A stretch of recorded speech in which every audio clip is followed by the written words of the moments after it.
Welcome back to my dark corner of this sick world. Shut up, you big dumb fool! Blandly titled The Strangeness is basically Alien Underground, a premise we have encountered before in the brazenly titled Alien 2 on Earth. Come on, don't be such a baby. We open with a couple going caving. Amy, don't die. I've read ahead in the script. Sure enough, in the cave... After the opening credits of a lackluster 1980s TV show,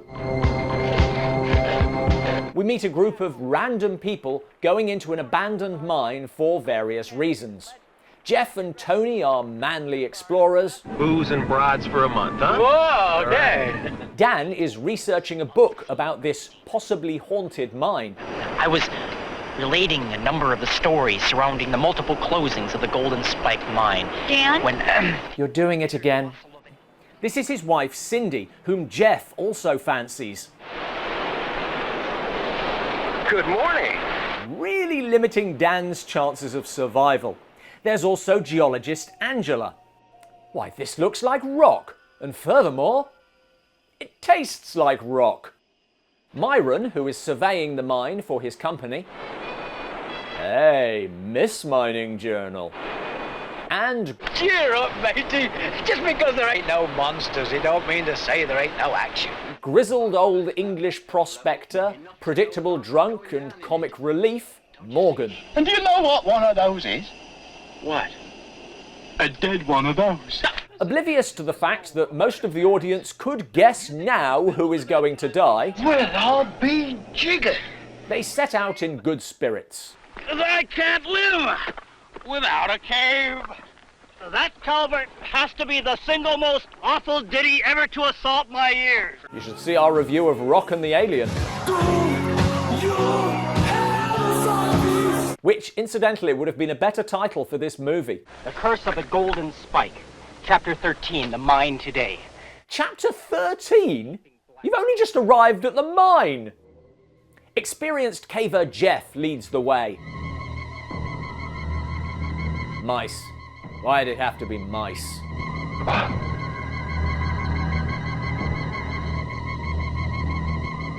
Ropes. Why'd it have to be ropes?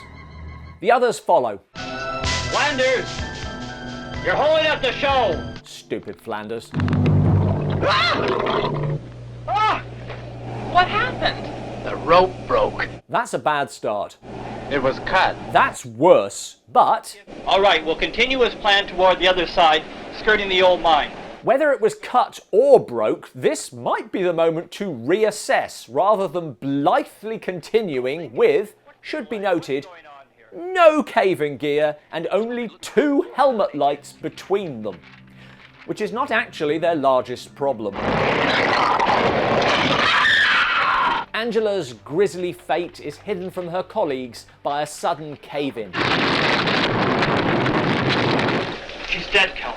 No one could survive that place. My responsibility! And what about the rest of us? They abandon their journey, but back at the entrance, Where's the entrance? Oh, bleeding roof's caved in. Oh, bleeding lot. well, I'll be jiggered. Naturally, they all turn to Jeff. What are you going to do about getting us out of here? Nothing. Not as stupid as it sounds. Myron's company is sure to send help. Not if he didn't tell him we were here. Sounds like you're all jiggered. Their only hope is to find an alternative exit, but they soon realise more is going on when they find Angela's remains. Sometimes they use acid to eat through hard areas in the rock. Not buying it. I'm sorry, Jeff, but I've seen more than one man off-eaten with acid. In what context? They settle down to sleep, but Dan keeps researching. I think I found an entrance on the 3rd level. I don't want to get everyone's hopes up, so I'm going to try to find it myself tonight. Yep, that sounds sensible, and definitely not a flimsy excuse to get another character alone. Now, comments have been made about the monster's face, and... yeah.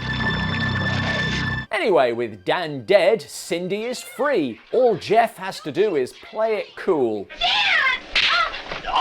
Because of the era of movies we review, we do see a lot of this slap her, she's hysterical nonsense, but damn. That's not right, Jeff. I know! But I've done it now. I'm not going to say sorry. Jeff goes to find Dan. I've been jiggered. Assuming jiggered is English for stuck to a ceiling by a ravening vagina monster. There, I said it. Jeff blames himself for the deaths. You better find somebody else to get you out of here. Yes, perhaps we could put an ad in the local paper. You have to help us. You can slap me again if that helps. It is worth noting that when Jeff slaps her, Cindy's reaction is to immediately forgive him. But when Myron gets in on the act, her response is notably different. But, of course, as we have noted in other reviews, Myron uses the bad guy's backhand, whereas a good guy slaps a woman with an open palm. It's just the heroic thing to do. Myron gets his, briefly turning into a Han Solo action figure. And we're down to Jeff and Cindy. This is why you typically bring lights when you go caving. They set explosives to kill the creature and take refuge underwater.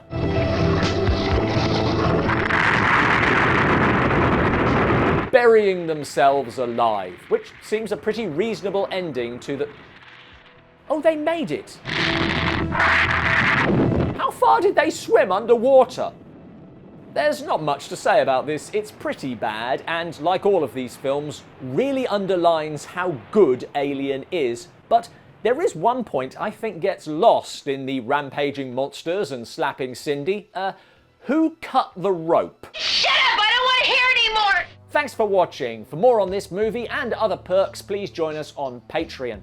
Before doing Dark Corners, I would never have thought...